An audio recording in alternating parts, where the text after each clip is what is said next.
Welcome to Psychology to Live By. In this roundtable, we will discuss the music, creativity, and mental health podcast I recorded with Alyssa Coco and Matt Merritt from the singer and songwriter indie pop band Roses and Revolutions. Joining us today, we have my inspiring friends from Network Music. Terry McBride, Chairman and CEO, Colleen Novak, Artist Manager, Chris Norwood, Chief Strategy Officer, and Karen Mix, Director, People and Operations. Our topics, as usual, are creativity and music and their relation to mental health, with a focus on what challenges our well-being and our creativity, and in particular what Alyssa and Matt have found that helps. And in that Roses and Revolutions podcast, we discussed mental health in the music industry, and especially how Alyssa has learned to cope with her OCD, and how both she and Matt navigate the challenges of constant comparisons with other musicians, the deluge of performance data, and the pressure of faster and faster song cycles. We also learned what strategies they use to stay happier and healthier, such as celebrating their small victories, celebrating other people's success, doing cover band performances, collaborating with other musicians and writers, exercising and taking care of themselves physically, and much more. But now, to my great friends from Network Music to garner their insights from the podcast.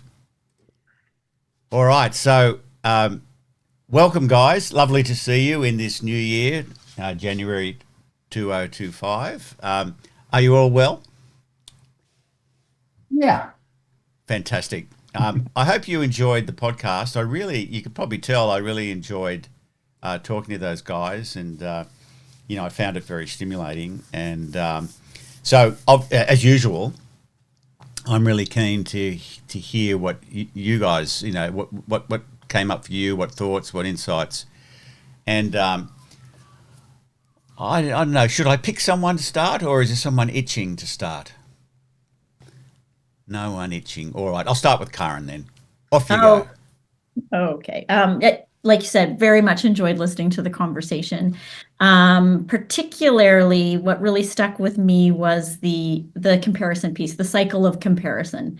Yeah. And I think Alyssa, she used the quote, "Comparison is the thief of joy," which absolutely.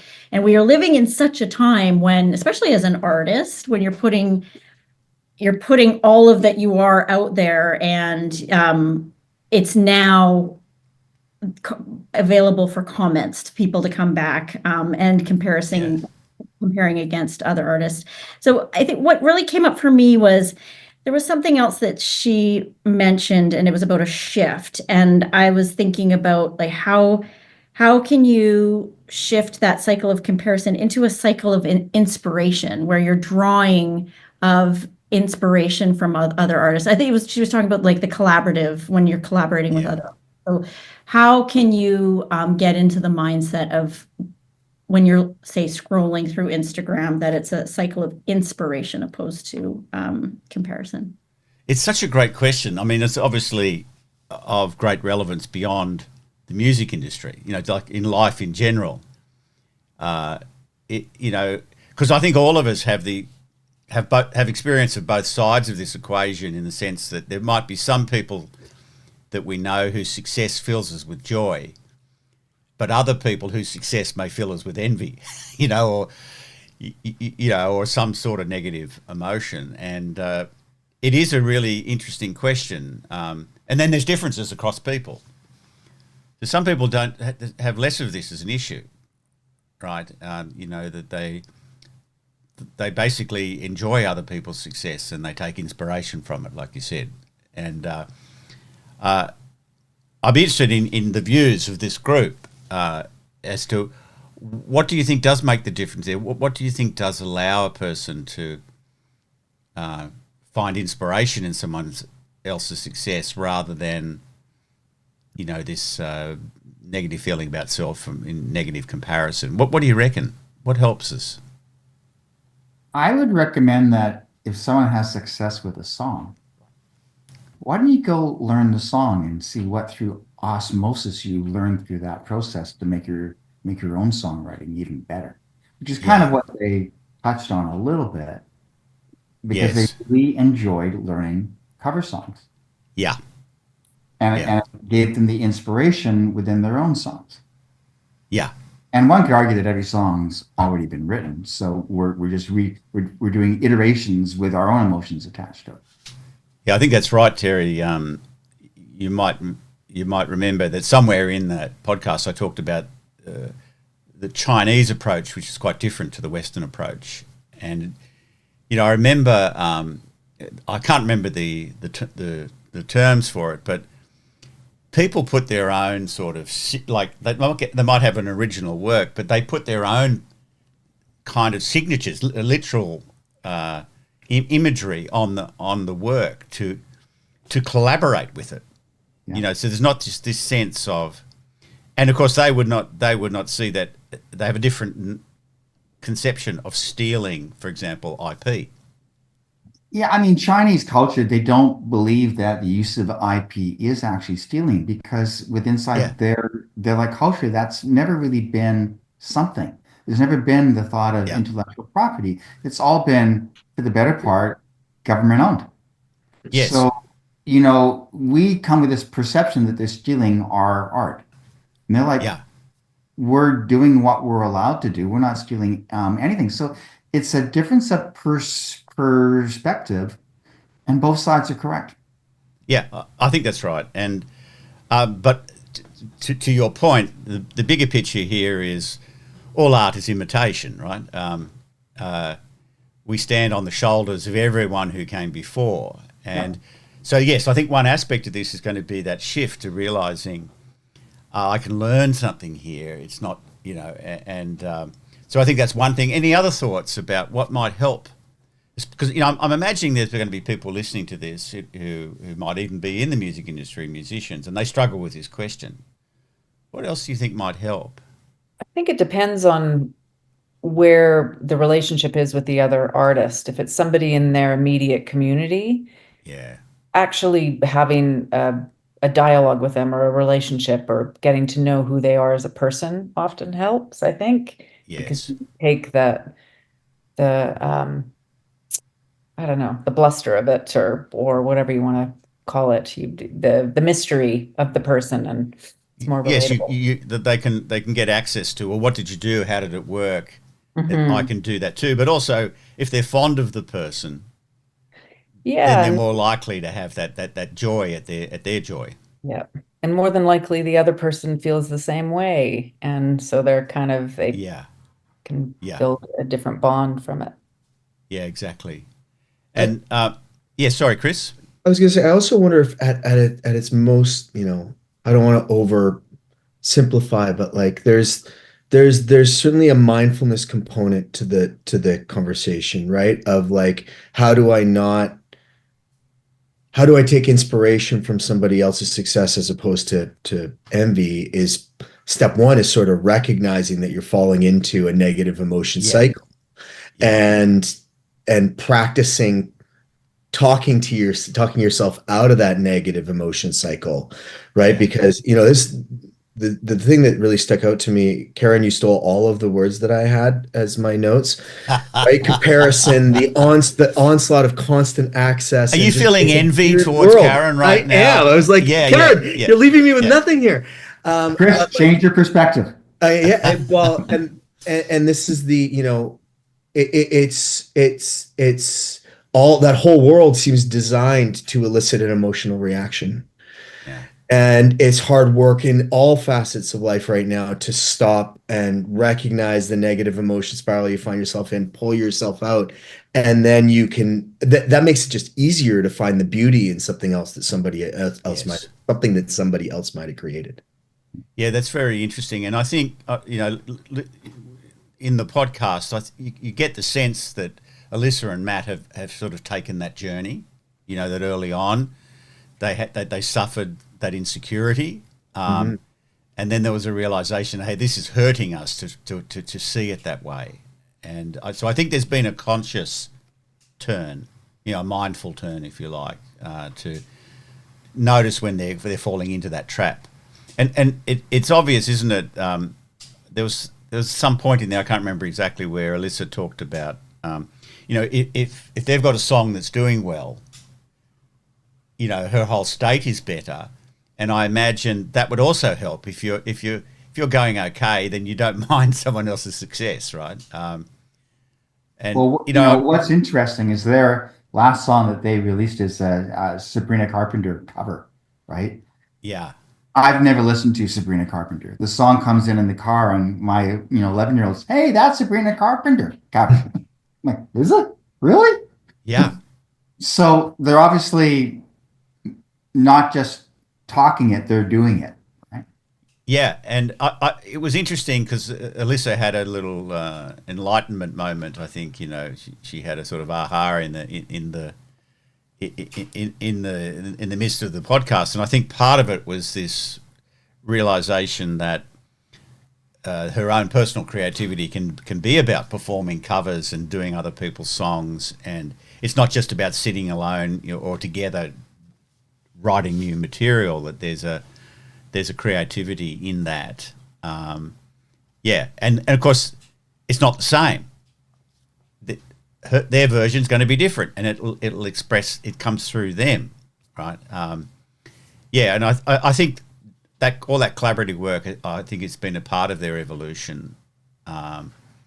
Seeing that another person's insights, or the structure of their songs, or the way they're all things that can be added to their stock of ideas and thoughts and skills that they can apply, that will naturally apply themselves in their songwriting. Yeah. So a very rich observation, Karen. Even though you've stolen Chris's thunder, I've got faith in Chris. We'll leave him to last because I'm sure he'll come up with something else. So Terry or Colleen, what's been on your minds? They have lots to talk about in there, not just drinking from straws. Yeah, that was funny, wasn't it? And then she drinks out of her own straw, Yeah, I mean, they're dealing with the very typical indie artist: financial insecurity, Yeah, sleep deprivation, that comparative, the rate of turnover, trying to find purpose in what they're doing. And trying not to get caught in the cycle and burn out. yeah, yeah. So it's a rich oasis for someone like you, Dr. Chris.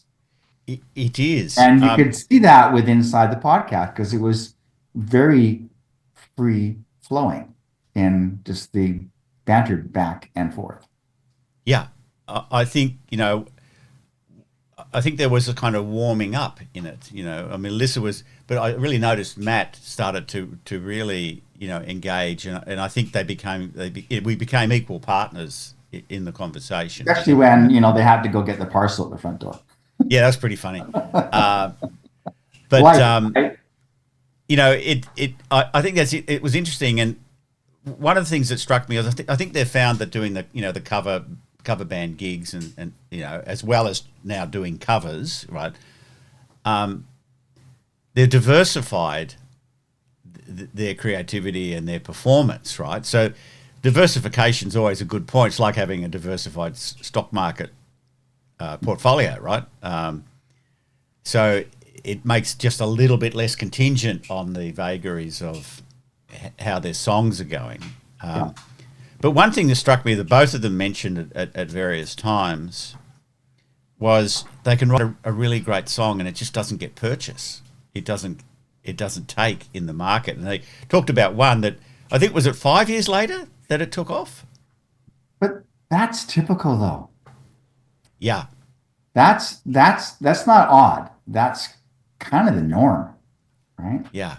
So that raises the question, as you all well know, how do they maintain their sense of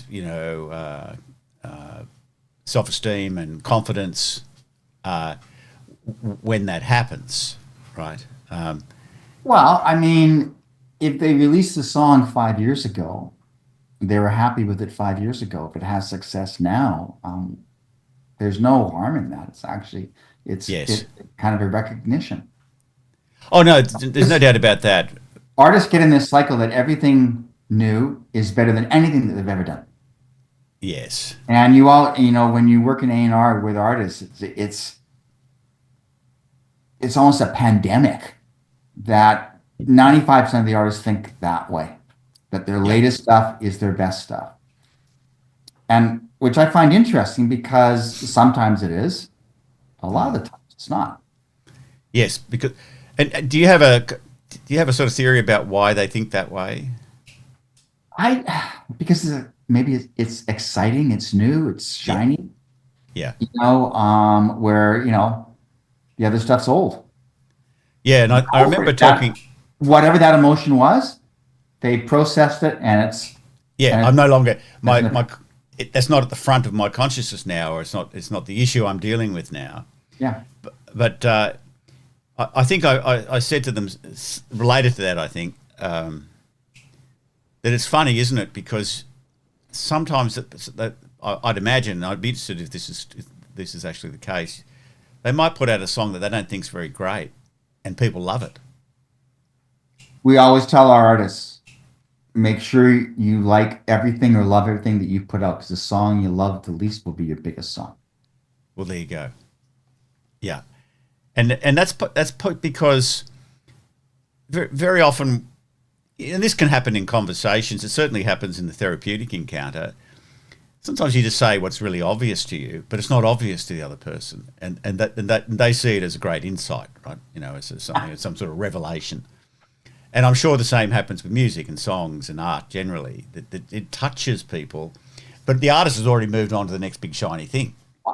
And you always have to tell an artist, like, if your biggest song becomes the song that you like the least, you're now stuck with playing it live for the next 20 years. They don't react too well to that comment. No, I wonder why. And I think everyone on this call has probably had that type of conversation with an artist. Yeah. I think that's right. No, that's fantastic, Terry. And Colleen, what's been occupying that creative mind of yours? I thought it was really brave. They were very honest about They were. a lot of very challenging, even when you're not a traveling independent musician. Yeah. Yeah, I thought, it's an uphill battle, and I guess kind of coming to terms with some of the things that you have to work on, and that are going to make it harder is one step in the right direction. But it's hard. It's hard when you don't have any OCD or anything, Yeah. Hard to be a musician. It was interesting because obviously, Alyssa basically up front talked about her OCD, but then later on, Matt mentioned sleeplessness and nightmares. And and I got says, oh, okay, this still waters run deep here. He's got his own, and so it speaks to the drive to be a creative artist and to be a musician, doesn't it? That despite all that, no, this is what we want to do. And when it works really well, of course, it's hugely compensating, right? And Absolutely. it's just trying to.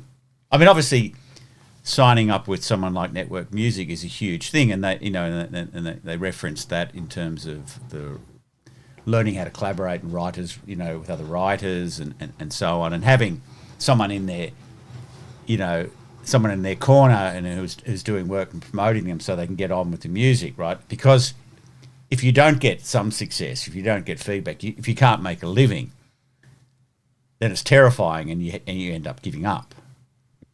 Right? Absolutely. But with Yeah. that partnership comes a little bit of pressure, and sometimes that's a good thing. But you also you want to perform and have success, and there's a little Yeah. more pressure. And then I detected what I think, Colleen, was a sort of return to the beginning, because they talked a bit about at some point, just the joy of making music. And then they talked about, then it becomes a job, and you got this sense in which you start to lose the joy of music. But then there was a sense of that coming back again to the joy of music, especially when they were talking about doing covers and playing to big crowds and not having to worry about ticket sales, and you know. And my sense was, I think that's probably is. I'll ask, actually, you guys are the experts. Is that a fairly common trajectory for musicians, for artists, starting with that joyousness and then falling into a bit of the real difficulty? Definitely, especially going from a successful first record to the pressures of the second record. Yeah, Matt made reference to that, didn't he? Yeah, Chris, you were going to say something. Yeah, there's also, I think, like for any artist, there's the perception that, oh, once I've signed to a label, indie or major or otherwise, that's when I've made it. And the truth is, actually, that's when the hard work really starts. Yes. It's actually you're not at the top of the trough. You're about to hit a valley. And Yes. not everybody kind of comes out of the valley on the other side. But that what gets you out of that valley is that being able to connect yourself to the purpose of what you're trying to do and largely stay true to what that's about. It's looping all of these themes together in some ways, right? But it's, the ones who, so many just kind of stay down there and never move up to success and never, for whatever the cause may be. And it's, that success is usually just like is not necessarily just one of, oh, I know I make a lot of money off of this. It's more that rekindling of the joy of what they're trying to do and the purpose behind it, and finding that and letting that be the guide. Yeah. So I'm curious. I mean, that's really interesting, Chris. I'm curious. What's the valley? Like you say, they sign up.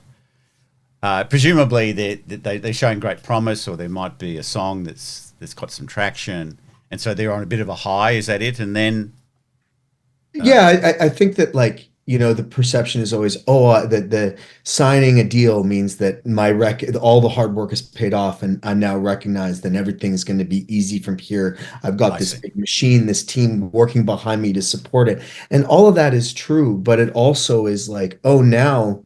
And they sort of touched on some of this, right? Like there's okay, what are you doing to support yourself social media wise? We're going to get touring. We got to write a whole new record. We got to do, you know what I mean? Like the work really intensifies once it becomes professional.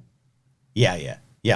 And so is there a kind of a sorting then of people who are kind of more amateur into people who become professionals in that sense, the ones who embrace? Perhaps not in a predictable way. I think if we could predict it, we wouldn't sign the ones that aren't going to get through it, right? But I think that there's always going to be the exceptions to the rule. But generally, my experience, and maybe it's not perfect match for everybody here, but my experience, the artists that tend to be around 5 or 10 years later, just have that stronger purpose. They're not disillusioned or frustrated by the work that goes in and the parts of the job that are a job, as opposed to just being, a musician and all of the sizzle and glory that is allegedly comes along with that, right?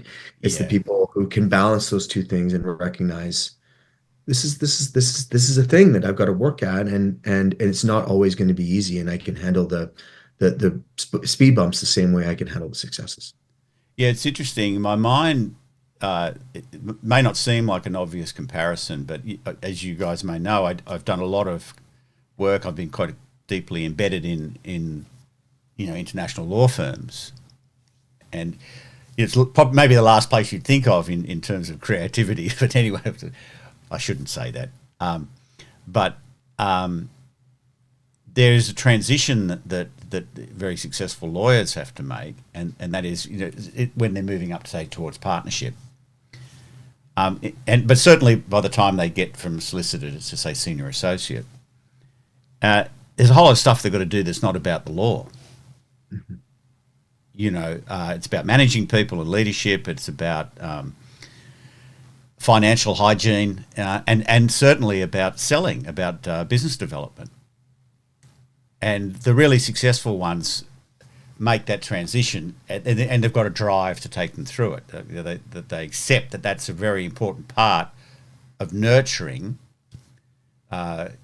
what they want to do. And I think it sounds very similar in that way. If they embrace it, they say, well, that means I can be a musician permanently, and I can get a good income, and I can keep doing what I love. And this is a small price, or something like that. Yeah. So I'd imagine that's a large part of your role, is to help them make that mental conversion. Is that right? Somewhat. I mean, the analogy that I use is they work really hard, and they climb a mountain, and they get to that plateau, and they realize that the next mountain is actually higher. Yes. Yeah. And no, they haven't made it. Yes, you got signed to a label, so now you have a better shot. Yeah. But yeah, the odds are so stacked against you. Yeah, and thus we come back to Colin's observation about courage. Yeah. And I think you in my just general consulting in the creative industries, I've often talked to people of various types of creatives, in a sense, about the need for courage, because it's not for the faint-hearted, right? Because at the heart of creative process is dealing with uncertainty, and by definition, really curly problems. Sitting with not knowing, and Matt referenced, I think, the times where he couldn't quite nail what are the conditions for when it's flowing, but he can certainly nail when it's not working. Mm-hmm. And he said, it's like when you write something, and Alyssa piped in and said, it's shit. And so I think all really creative people in whatever field, they have to develop this kind of courage. But I think there's a wisdom in it too, Colleen, like a sort of insight and awareness that this is just part of the journey, and being stuck and having these difficulties doesn't signify that I'm failing or that there's something actually wrong. This is just the nature of the beast. And I think that can really help people. Anything else, guys, about just the podcast in general that struck you, or you were thinking to talk about?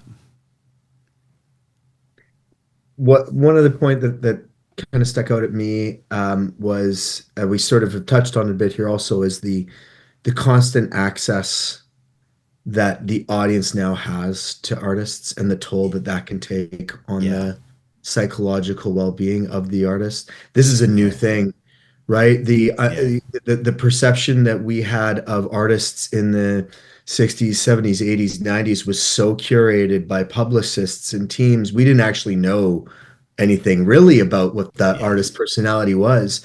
But now there is an expectation that artist and their personality is on display for their audience to critique and inspect, which is a burden for anybody, and artists included. Yeah, and obviously that's going to be a highly influential factor in terms of mental health, right? And especially when you consider the age of an artist. If they're quite young and they're just trying to make their way, still trying to figure out who they are as a person, et cetera, be hard enough for us oldies, right? But at that there's really vulnerable points, and Alyssa, I think, alluded to that when she was talking about how people make comments about your appearance, and and feel clearly, totally entitled and allowed to do so. Yeah. Right. Yeah, and as she said, I didn't ask for your opinion. And almost the attitude is, well, if you're going to put yourself out there, you should, and so I think this is a really big thing, and so people really need a lot of support, I think, and they need, I think, in my discussions with people in bands and so on, this is a key issue. It's just hard enough being young. Certainly was in my case. All right, guys, look, as always, I think I really value your insights. I always learn something from what you see in these discussions. So I thank you for that. And I'm not sure what our next conversation is going to be, but I'm sure it'll be as good. So I look forward to that, and whatever else 2025 is going to bring us. Okay, guys, take care. Thank you. Thanks.